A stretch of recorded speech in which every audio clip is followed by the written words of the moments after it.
Hello, hi everyone. Welcome to Mer About Bio. This is your Shivani ma'am. So guys, आज के session में हम लोग start करने वाले हैं आपके biological mock test series and these are the final revisions बच्चों। इन मॉक टेस्ट सीरीज के थ्रू आप लोगों के सारे चैप्टर्स रिवाइज हो जाएंगे। तो बच्चों ट्राई करना इन मॉक टेस्ट को बहुत ज्यादा सीरियसली आप लोगों को अच्छे से समझना है। एक एक क्वेश्चन को बहुत इजीली मेनली ये क्वेश्चंस बच्चों वो है इवन बिकॉज बहुत सारे बच्चों को ये प्रॉब्लम आ रहा था कि मैम हमारा ना कुछ क्वेश्चंस ऐसे हैं जो आउट ऑफ एनसीईआरटी हैं। तो आप प्लीज बताइए कि आउट ऑफ एनसीईआरटी कितना आएगा, एनसीईआरटी से कितना आएगा, आउट ऑफ एनसीईआरटी वाले क्वेश्चंस हम कैसे अटेम्प्ट करेंगे। तो देखो गाइस, मैंने हमेशा एक चीज आप लोगों को बताई है कि आउट ऑफ एनसीईआरटी क्वेश्चंस आएंगे जरूर बिकॉज वो नीट में भी आते हैं एंड एम्स नर्सिंग में भी आएंगे। अब जरूरी थोड़ा ही ना है कि आप लोग भाई, अगर आप लोगों ने देखो दो केसेस बनता है कि अगर आप लोग ने अपना एनसीईआरटी बहुत अच्छे से कवर अप कर लिया है, आप अपना 100% कवर कर चुके हो एनसीईआरटी, तब आप आउट ऑफ एनसीईआरटी क्वेश्चंस को समझो कि वे क्वेश्चंस किस टॉपिक से आए हुए, फिर उस टॉपिक को, इवन अभी टॉपिक पढ़ने का टाइम नहीं है, आई सजेस्ट कि डायरेक्टली आप लोग क्वेश्चंस भी पढ़ सकते हो बिकॉज एक या दो बार क्वेश्चन पढ़ोगे, अगर सेम क्वेश्चन आपके सामने आ जाता है you can easily solve that question. हो सकता है नहीं हो सकता है, तो इसीलिए बच्चों मैं तो बोलूंगी कि कंप्लीट फोकस अभी एनसीईआरटी पे ही रखो बिकॉज मैक्सिमम पेपर वहीं से आएगा। आप लोगों में से आई कैन गारंटी श्योर कि भाई आप लोगों में से कोई भी एक भी स्टूडेंट ऐसा नहीं होगा जो 100% स्कोर करने का सोच रहा होगा। लास्ट 22 में जिसका रैंक बनाया था 100% तो उसका भी नहीं था। वही 100% तो आप नहीं कर पाओगे। एंड 30 क्वेश्चन आ रहे हैं बायो में से, तो 30 में से 25 क्वेश्चन एनसीईआरटी से and 5 question he out of NCERT आपको मिलेंगे। आप एग्जाम अटेम्प्ट कर लेना, उसके बाद आके मेरे को बता देना मैम आपने सही बोला था या गलत बोला था। तो बच्चों आउट ऑफ एनसीईआरटी क्वेश्चंस को अगर चाहो तो इग्नोर भी कर सकते हो, लेकिन अगर आप लोगों को लगता है कि नहीं मुझे करना है तो आप सिर्फ और सिर्फ क्वेश्चंस के थ्रू प्रैक्टिस कर लो, कोई एक्स्ट्रा टॉपिक पे मत जाओ प्लीज। ठीक है, तो आज का सेशन में हम लोग बायो का एक मॉक टेस्ट सॉल्व करने वाले हैं जिसमें मैंने आप लोगों के लिए टॉप 30 क्वेश्चन रखे हैं। चलो देखो, पहला क्वेश्चन हमको क्या बोलता है, imbibition is always accompanied by swelling or increase in the volume of imbibement। Imbibition process क्या होता है, imbibition is the process of absorption of water. Water absorb कर लिया जाता है जब किसी सॉलिड सरफेस के थ्रू, जैसे कि हमारे पास विंटर्स के टाइम में या फिर मानसून के टाइम में जो वुडन डोर्स वुडन विंडोज होती हैं वो स्वेल अप हो जाती हैं, क्योंकि वुडन डोर्स किससे बने होते हैं, सेलुलोज से, और सेलुलोज मॉइस्चर को एब्जॉर्ब कर लेता है, स्वेल अप हो जाता है। ऐसे ही बोल रहे हैं। अब ये बोल रहे हैं however the increase in the volume of imbibant. जो इम्बीबेंट मतलब जो हमारा डोर है, जो सॉलिड सब्सटेंस है जिसने वाटर को एब्जॉर्ब किया, उसके जितना वॉल्यूम इंक्रीज होगा वो किसके इक्वल होगा। ऑप्शंस पढ़ो। More than the volume of water imbibed, मतलब जितना वाटर एब्जॉर्ब किया, सपोज 2 लीटर वाटर एब्जॉर्ब किया, एग्जाम्पल दे रही हूँ, तो 2 लीटर वाटर एब्जॉर्ब और जितना हमारा डोर या विंडो का वॉल्यूम इंक्रीज हुआ है, क्या वो दोनों इक्वल होंगे, या फिर दोनों के दोनों सेम एज द वॉल्यूम, या फिर less than the volume of water imbibed, and depend upon the types of imbibant. मतलब किसके ऊपर डिपेंड करेगा कि इंक्रीज इन वॉल्यूम, कितना इंक्रीज इन वॉल्यूम होगा। तो बेटा जितना इंक्रीज इन वॉल्यूम होता है वो less than the volume of water imbibe, मतलब सपोज 2 लीटर वाटर उसने एब्जॉर्ब किया तो उससे कम ही उसका वॉल्यूम इंक्रीज होता है हमारे इम्बिबेंट का। इम्बिबेंट जो वाटर एब्जॉर्ब कर रहा है, इम्बाइब्ड जो एब्जॉर्ब हो रहा है, मींस वाटर मींस आपका कोई लिक्विड। अब यहाँ पे हमारे बच्चे बोलेंगे हिंदी मीडियम वाले कि मैम हिंदी में भी क्वेश्चंस कराओ, तो बच्चा देखो हिंदी में और इंग्लिश में मैंने आपको लास्ट वीडियो में क्वेश्चन कराए थे, टर्म्स ऑलमोस्ट सेम होती है। धीरे धीरे क्वेश्चंस को सॉल्व करेंगे आप लोग। किसी वर्ड में सपोज करें इम्बिबेंट है, इम्बिबेंट को आई डोंट नो हिंदी में क्या बोलते हैं, बट आप लोग अपने सामने बुक्स लेके बैठो, इम्बिबेंट इस क्वेश्चन को हिंदी में ट्रांसलेट करके ट्राई करो, क्योंकि मैं आप लोगों को देखो करेक्ट आंसर यहाँ पे बता रही हूँ, the correct answer is your third, third correct answer है। तो आप अपना हिंदी में समझ लो इसको। लेस देन द वॉल्यूम मतलब वॉल्यूम, वॉल्यूम को हिंदी में क्या बोलते, कम वाटर जो इम्बाइब्ड हुआ, वॉल्यूम मात्रा। ठीक है, ऐसे आप लोग ट्राई करना, हिंदी में थोड़ा टाइम लगेगा, मुश्किल से 5 से 10 मिनट ज्यादा लगेंगे, उससे ज्यादा नहीं लगने वाला है। एंड मैं आप लोगों को टॉप 30 क्वेश्चंस कराए तो 30 क्वेश्चंस में मैक्स हमें 30 मिनट ही लगेंगे। जो हिंदी मीडियम वाले बच्चे उनको 35 से 40 मिनट्स लग सकते हैं, बस उससे ज्यादा नहीं लगेगा। क्वेश्चन मैं अच्छे से एक्सप्लेन कर रही हूँ, हिंदी में समझ में आ जाएगा, जरूरी नहीं है कि यहाँ पे हिंदी लिखी होनी चाहिए। क्लियर। सेकेंड क्वेश्चन पे आओ। सेकेंड क्वेश्चन में बोलता है which of the following is responsible for the transport of water and minerals from roots to the stem, leaves, flower, fruit in rooted plant. Suppose मेरे पास ये प्लांट है, ये इसका रूट्स है यहाँ पे, तो ये बोल रहे हैं कि भाई रूट से ऊपर दिस इज योर स्टेम, फिर यहाँ पे आपकी लीव्स। तो यहाँ पे डायरेक्ट क्वेश्चन है, बिल्कुल एनसीईआरटी से क्वेश्चन है कि वाटर और मिनरल्स का ट्रांसपोर्ट कौन करता है, आपका जाइलम करता है या फ्लोएम करता है। थर्ड ऑप्शन आइदर वन और टू या फिर दोनों, सिर्फ और सिर्फ जाइलम करता है। फ्लोएम कंडक्शन करता है आपके फूड का या फिर सोल्यूट सब्सटेंसेस का, ऑर्गेनिक सब्सटेंसेस का। Correct answer is xylem. Hindi में भी इसको जाइलम बोलते हैं। वाटर को ट्रांसपोर्ट, एक जगह से दूसरे जगह लेके जाना। रूट से स्टेम, लीफ, फ्लावर, फ्रूट्स, इन सब में पानी को कौन ट्रांसपोर्ट करता है? Answer is your xylem. Done. Next question.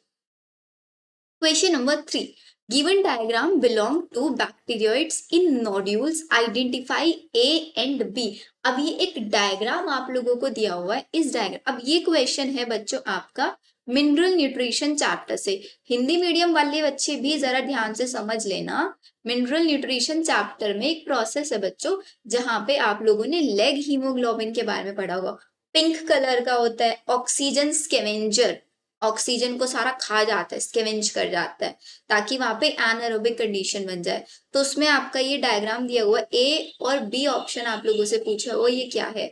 A and B is your, A is your bacteroid and B is your bacteria. ये ए ऑप्शन दिया हुआ है आपका बैक्टीरियोइड्स है ये आपका, and B is your bacteria. Bacteroid जिस स्ट्रक्चर के अंदर प्रेजेंट है, और उसके अंदर क्या प्रेजेंट है? हमारे बैक्टीरिया प्रेजेंट है। कौन सा? Rhizobium. So the correct answer is your third. Done. Hindi medium, English वाले मीडियम, दोनों मीडियम्स के स्टूडेंट्स को क्वेश्चन क्लियर है। नेक्स्ट क्वेश्चन देखो, क्वेश्चन नंबर 4। अगेन ये क्वेश्चन किस चैप्टर से? अगेन ये क्वेश्चन आपका इसी कॉन्सेप्ट से है, लेग हीमोग्लोबिन वाले से। मींस आपका नाइट्रोजन फिक्सेशन वाला टॉपिक है। अब इस क्वेश्चन में क्या पूछा है, ध्यान से समझना है। Identify the A to B, A to D को आपको करेक्टली बताना है। भाई ये डायरेक्ट क्वेश्चन है आपकी एनसीईआरटी से। अपनी अपनी एनसीईआरटी में मिनरल न्यूट्रिशन चैप्टर का सबसे लास्ट टॉपिक ओपन करो एंड डायरेक्टली, एक सेकेंड आप लोगों को डायग्राम विजिबल नहीं होगा, ये देखो अभी विजिबल है। ए बी सी डी तीनों आप लोगों को बताना है। मेरे को इसका आंसर सबके सब कमेंट सेक्शन में ही करोगे, हर एक student. This is your question number 4। Question number 4 का आंसर हर एक स्टूडेंट का मेरे को चाहिएगा, ठीक है? This is your question. जल्दी से इसका स्क्रीनशॉट लेना चाहते हो, स्क्रीनशॉट ले लो। अभी बुक ओपन करके, अभी सॉल्व करके, अभी कमेंट सेक्शन में टाइप कर दो। करो जल्दी जल्दी से।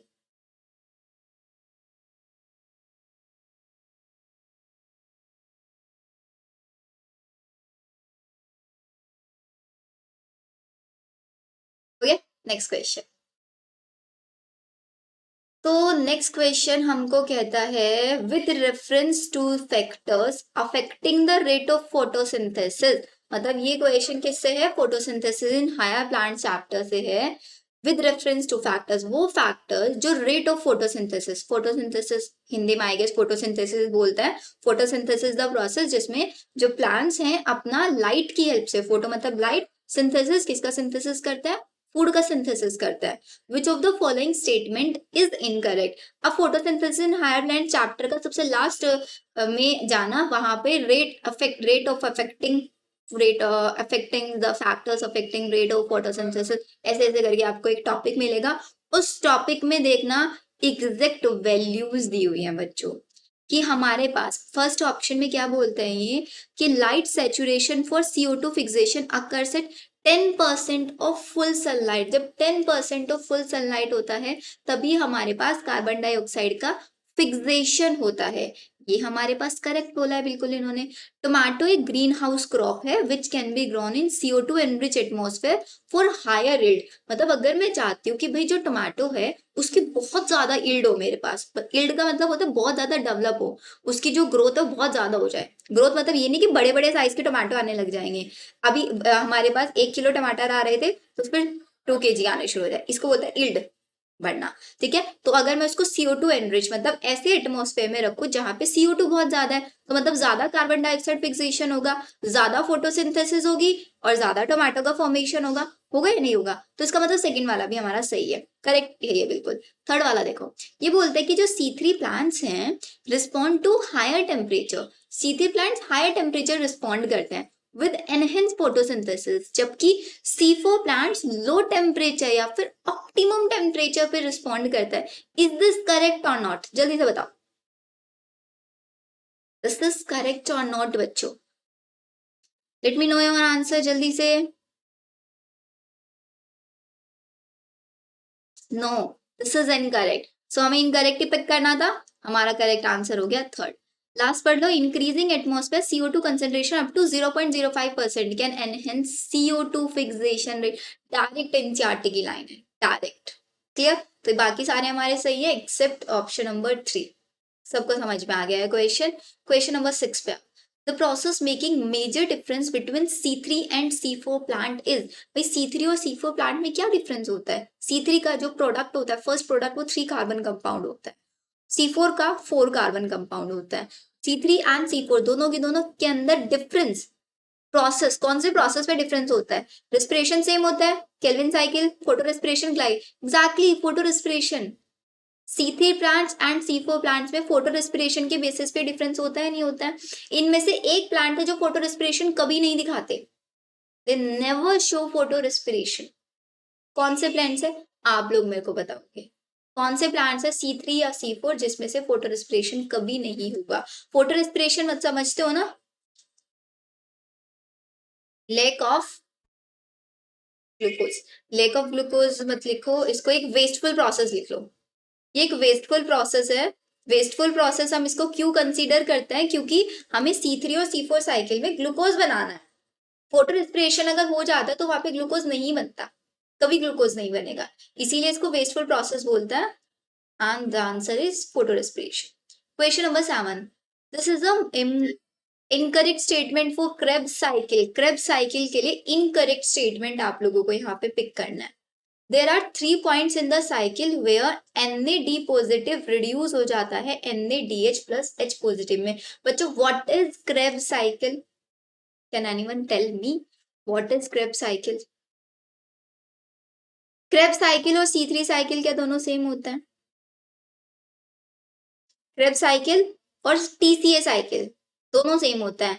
Krebs cycle का के अंदर उसका जो पहला सबस्ट्रेट एसिटाइल को ये होता है, कॉमन एंट्रेंट जिसको हम कंसीडर करते हैं एसिटाइल के। All city kept silent for military operations, ये मैंने आप लोगों को इसकी ट्रिक बताई हुई है। ऑल सिटी केप्ट साइलेंट या फिर a city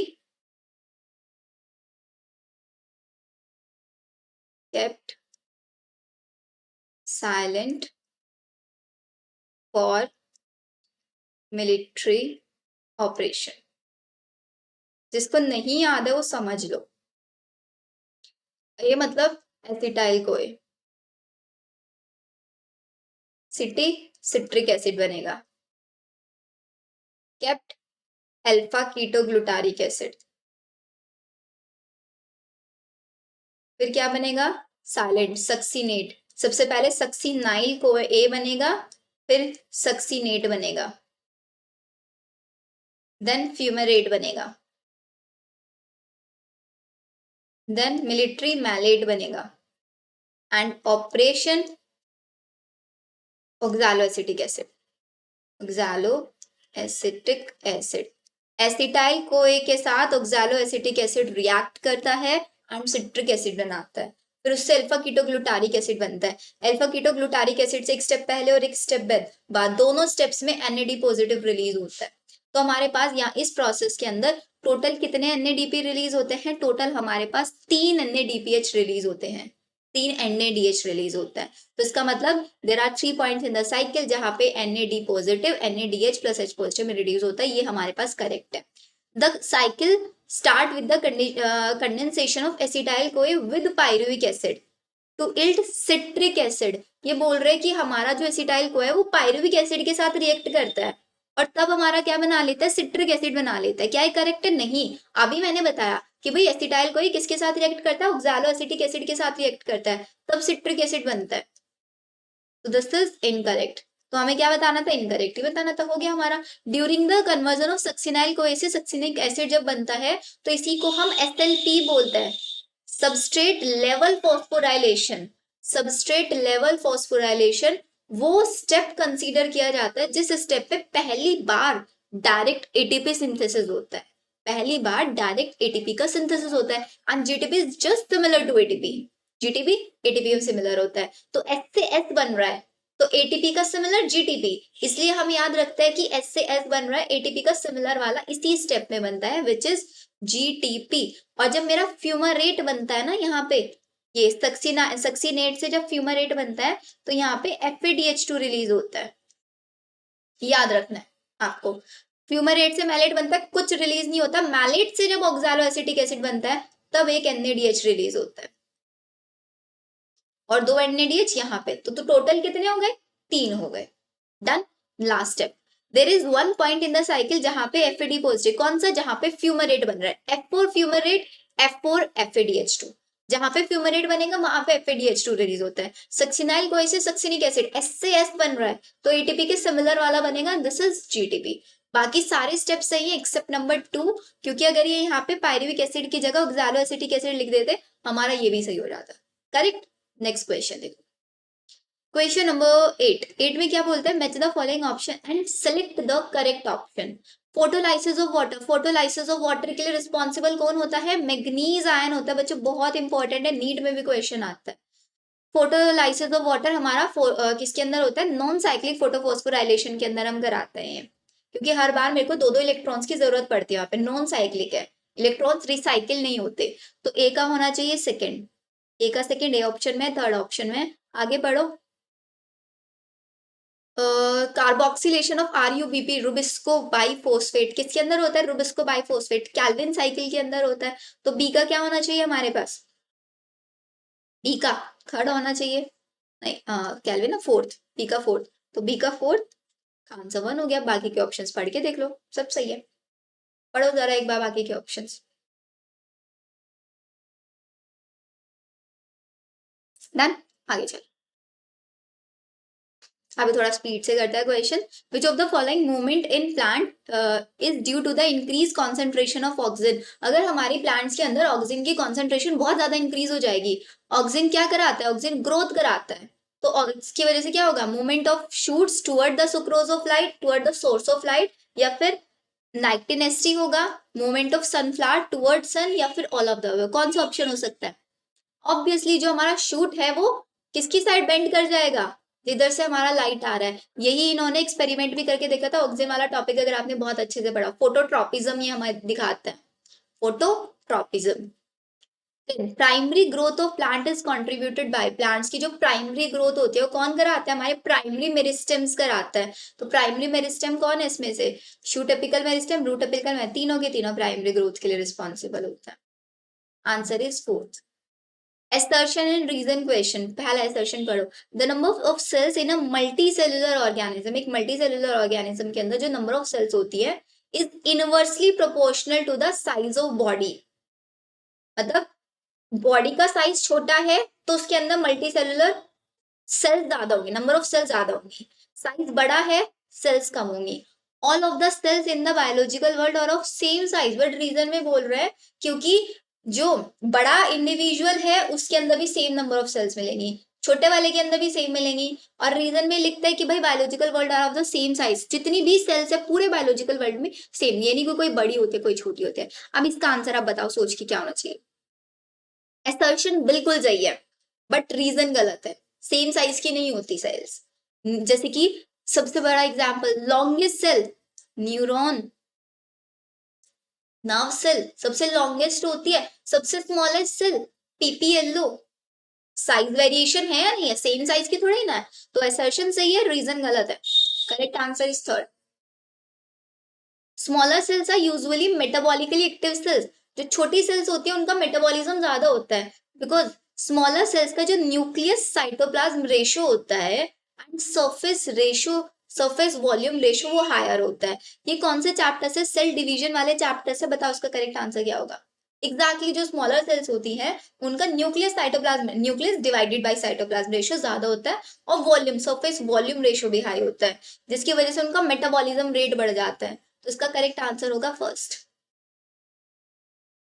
assembly of two units 40s और 60s किस टाइप का राइबोसोम, तो हमें पता है बच्चे हमारे पास दो टाइप के राइबोसोम होते हैं 70s और 80s। 70s राइबोसोम आपका मिलके बना होता है 50s और 30s से, 80s राइबोसोम मिलके बना होता है 60s और 40s से। तो कौन सा बनेगा 80s। 80s राइबोसोम किसके अंदर पाया जाता है, यूकैरियोट्स के अंदर पाया जाता है और 70s प्रोकैरियोट्स।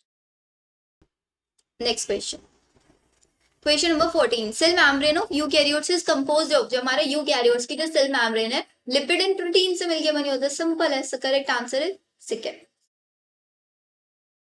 एक second, lipid protein and carbohydrate, बेटा इसका आंसर फिर फोर्थ हो जाएगा क्योंकि कार्बोहाइड्रेट भी होता है कुछ अमाउंट में, बट हाँ मैक्सिमली जो मेजर होता है वो आपका प्रोटीन और लिपिड्स होता है, बट कार्बोहाइड्रेट भी होता है, इसलिए हम fourth answer, fourth most appropriate answer है। आंसर सेकंड भी हो सकता है इसका, but fourth one is the most appropriate. In meiosis chromosomes number, meiosis reductional division है, chromosomes number reduce to half, तो क्रोमोसोम नंबर क्या हो जाता है, हाफली रिड्यूस हो जाता है। The phases between two successive M phase is called, phase between दो successive M phase के बीच की जो फेज होती है, मतलब एक बार माइटोसिस चल रहा है एक बार माइटोसिस, उनके बीच की फेज इंटरफेज उनको बोलता है। इंटरफेज के अंदर ही G phase, G one phase, G two phase and G naught phase, सारी फेजेस इंटरफेज के अंदर आती है।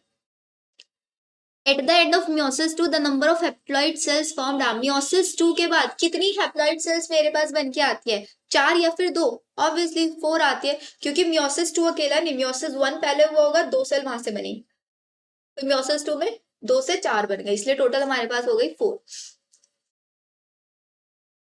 क्वेश्चन नंबर 18 देखो, transition between meiosis 1 and meiosis 2, meiosis 1 और मियोसिस 2 के बीच की जो ट्रांजिशन फेज है वो क्या होती है। मियोसिस 1 हमारे पास होता है reductional division and meiosis 2 is your equational division.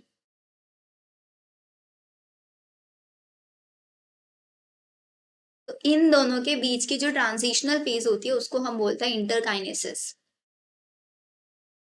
Next question देखो, नेक्स्ट क्वेश्चन में बोलता है which of the following statement is correct, correct statement हमें पिक करना है। Seeds of orchids have oil rich endosperm, but oil rich endosperm नहीं होता because orchid के अंदर आपका पाया जाता है non endospermic, so this is incorrect. Placentation of primrose is basal, basal नहीं, इसके अंदर फ्री सेंट्रल होता है।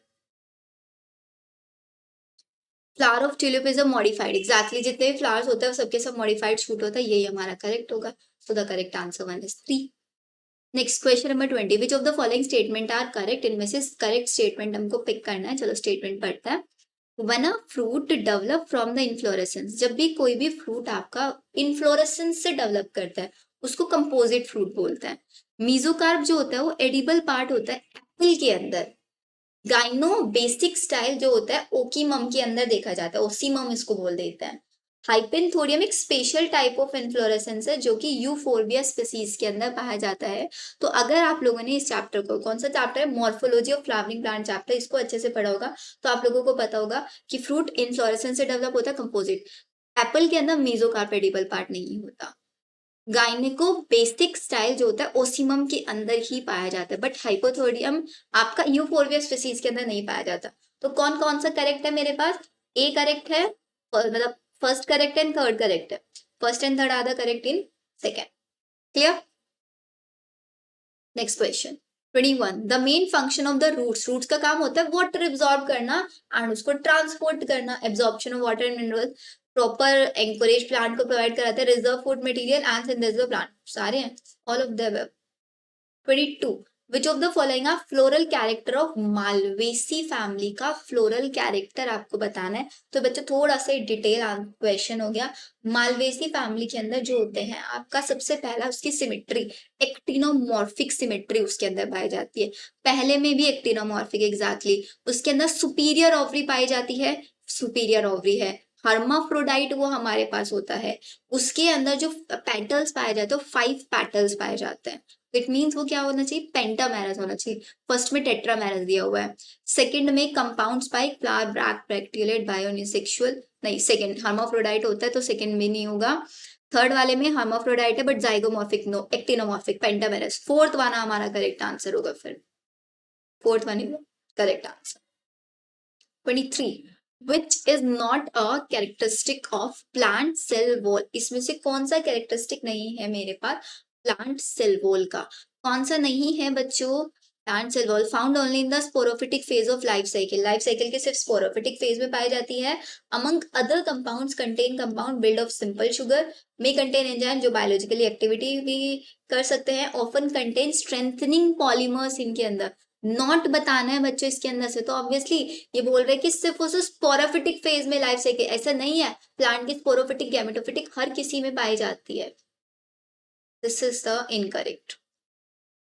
Which of the following in the given option does not belong to the monocot root, से जो belong नहीं करता है, सबसे पहले monocot root, रूट्स के अंदर हमको पता है रूट्स की टिप्स पे एक स्पेशल टिश्यू प्रेजेंट, एक शीथ प्रेजेंट होता है जिसको हम क्या बोलते हैं, कोलियोराइजा। रूट्स का काम conduction of water from root hairs to the inner tissues, food को स्टोर करेंगे, outer most layer and layer of the cortex produce protective exodermis in the presence of secondary growth, secondary growth नहीं होगी because monocot है, monocot के अंदर कभी secondary growth नहीं होती है। 25 सेलेक्ट द रॉन्ग स्टेटमेंट, इनमें से रॉन्ग स्टेटमेंट बताना है।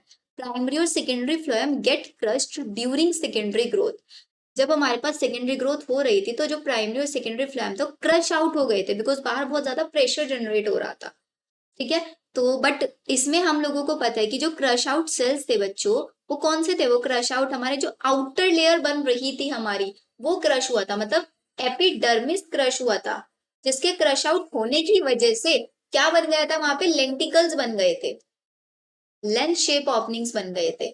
During secondary growth primary xylem remain मोर और मोर लेस इंटेक्ट, मतलब जो सेकेंडरी ग्रोथ के टाइम पे जो प्राइमरी जाइलम होता है वो इंटेक्ट रहता है, ऐसा नहीं है। मीन्स यहाँ पे फर्स्ट भी इनकरेक्ट है, सेकेंड भी रॉन्ग, इस दोनों ही है, तो बोथ आर नहीं, both are incorrect, both are incorrect ना, so correct answer will be third. बताओ क्लियर है। Next question, biosystematics aims at, biosystematics living world का एक क्वेश्चन है। बायोसिस्टमैटिक्स का मतलब होता है ऑर्गेनिजम्स को क्लासिफाई करना on the basis of their evolutionary history, evolutionary history के बेसिस पे क्लासिफाई करना। सो the correct answer is the classification based on the evolutionary history and established their progeny on the totality of various parameters, first he correct answer होगा। यहाँ पे बोल रहे हैं cytological characteristics, ये नहीं हो सकता, मॉर्फोलॉजिकल नो, डिस्ट्रीब्यूशन ना। Next, phonetic classification, biological classification of plant kingdom chapter से।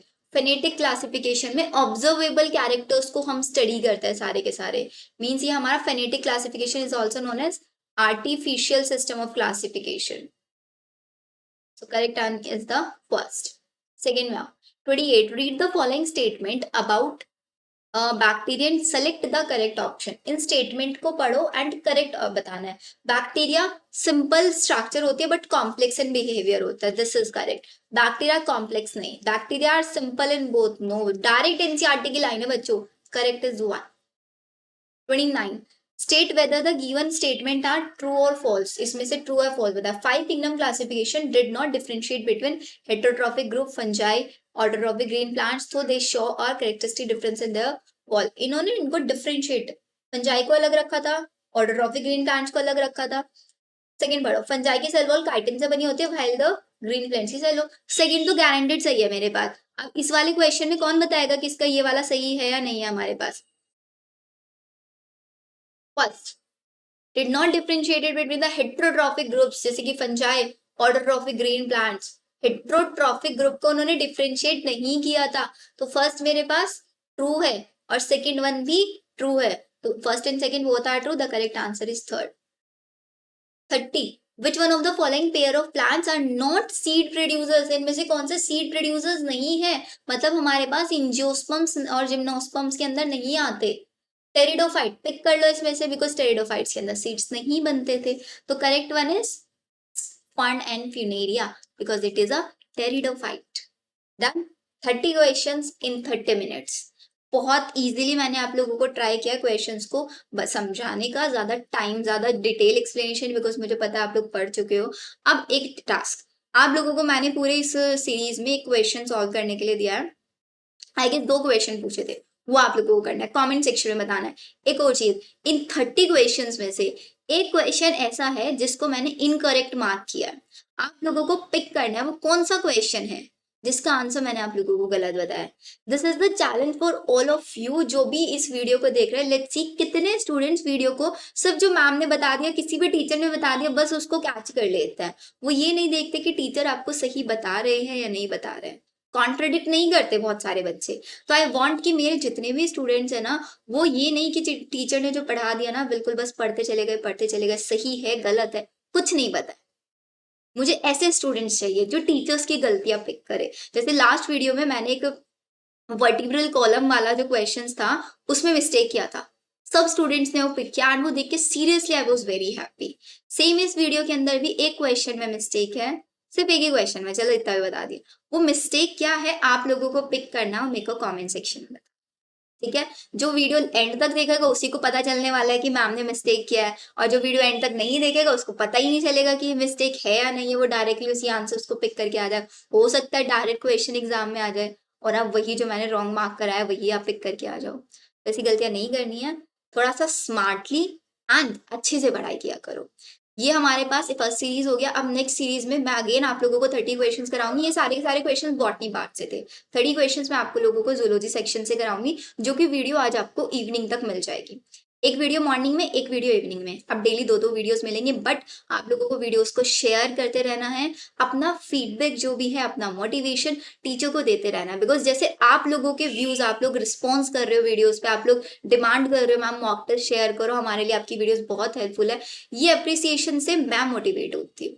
तो ट्राई किया करो, आप अपना मोटिवेशन बनाते रखो। आप लोगों के व्यूज देख के, आप लोगों के कमेंट्स देख के मैं मोटिवेट हूँ। अब मैं चाहती हूँ कि आप लोग भी ऐसे ही मोटिवेट रहो। बहुत सारे बच्चे डर रहे हैं कि मैम एग्जाम कैसे होगा कैसे नहीं होगा। तो जो डरना नहीं है, सिर्फ एग्जाम है, कोई वर्ल्ड वॉर नहीं है। कितना ज्यादा डर रहे हो आप लोग, नहीं डरना है। पढ़ाई अच्छे से किया है। हमेशा मैं बोलती हूँ कि खुद पे नहीं तो एटलीस्ट अपने जो पढ़ा है उस पर ट्रस्ट रखो, उस पर ट्रस्ट रखोगे कुछ नहीं होने वाला है। And second important thing, admit card. बच्चों एडमिट कार्ड अभी रिलीज नहीं हुआ है। आई डोंट नो एम्स क्या कर रहा है, मैंने कल खुद चेक किया, काफी बार नहीं आया है। आप लोग प्लीज पैनिक मत करो, जैसे ही एडमिट कार्ड आ जाएगा सबसे पहले मैं आप लोगों को इन्फॉर्म कर दूंगी कैसे डाउनलोड करना है, वो भी सारा इन्फॉर्मेशन आपको बता दूंगी। अभी सिर्फ पढ़ाई पे फोकस करो। This is the most important and most crucial time जिसमें आप अपना बेस्ट दे सकते हो, और आप कुछ भी नहीं कर सकते। अगर प्रॉपर रिवीजन नहीं करोगे ना तो सीरियसली बता रही हूँ एग्जाम में नहीं कुछ करके आ पाओगे, क्योंकि एग्जाम डिफिकल्ट नहीं है, बट जो एग्जाम फियर होता है ना उस टाइम पे जो एंजाइटी हम लोगों को होती है, मेन चीज वो होता है। टॉपर सब बन सकता है, सब टॉपर क्यों नहीं बनता है? टॉपर सिर्फ वो स्टूडेंट बनता है जो अपनी एंजाइटी पे वर्क करता है, अपनी एंजाइटी और time management during the exam. पढ़ाई सब करता है, पूरे साल सब पढ़ाई करता है। भाई एलन में, आकाश इंस्टीट्यूट, इतनी सारे इंस्टीट्यूट में लाखों बच्चे होते हैं, 10-10 15-15 लाख बच्चे होते हैं। एग्जाम इस बार 22 लाख स्टूडेंट्स ने दिया नीट का, सिलेक्शन सिर्फ 1 लाख स्टूडेंट। तो क्या वो बाकी के जो 21 लाख स्टूडेंट्स उन्होंने पढ़ाई नहीं की थी? उन्होंने एनसीईआरटी नहीं करी थी, क्योंकि पूरा एनसीईआरटी से पेपर था, पढ़ा सबने था। कुछ बच्चे टाइम मैनेजमेंट नहीं कर पाए, कुछ बच्चों को एंजाइटी हो गया, कुछ बच्चे सिली मिस्टेक्स कराए, रह गए बच्चे। सपोज करो 22 लाख बच्चे 600 प्लस स्कोर करके आने लग जाए, क्या होगा फिर? कहाँ से इतनी सारी सीट्स लेके आएंगे, कहाँ से रैंक्स प्रोड्यूस करेंगे हम लोग? नहीं कर पाएंगे ना गवर्नमेंट बिल्कुल भी ऐसा। तो बच्चे, सबको पता है एग्जाम्स इजी बना लो या डिफिकल्ट बना लो, हर कोई नहीं क्रैक कर पाता है। तो आप लोगों को 2 चीजों पे वर्क करना है, अपने एंजाइटी लेवल पे, टाइम मैनेजमेंट पे। कहीं पे जहां पे पढ़ाई करते हो ना वहां पे लिख लो, manage your anxiety, manage your time, ऐसे, ठीक है। अच्छे से पढ़ाई करो, पैनिक नहीं करना है, डरना नहीं है। आप लोग ने बहुत मेहनत की है, आप लोग जरूर एग्जाम अच्छे से करके आओ। चलो मिलते हैं नेक्स्ट वीडियो में, बाय बाय।